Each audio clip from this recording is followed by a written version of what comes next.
How to disable direct messages on Discord. Hey everyone, welcome back to the channel. In today's video, I'll show you how to disable direct messages on Discord. So now without further ado, let's get started. So first thing first, open the Discord and make sure that you're logged into your account. And here, once you have opened the Discord app, in the bottom left corner, simply click on the gear icon next to your username. And this opens the user settings.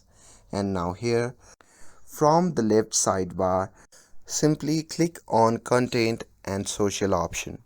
And from here, simply scroll down and there you can see the option labeled as direct messages. So if you want to disable the direct messages option, simply toggle off that switch. And after that, on the confirmation menu, simply click on yes, and that's it. Now you have successfully disabled direct messages on Discord.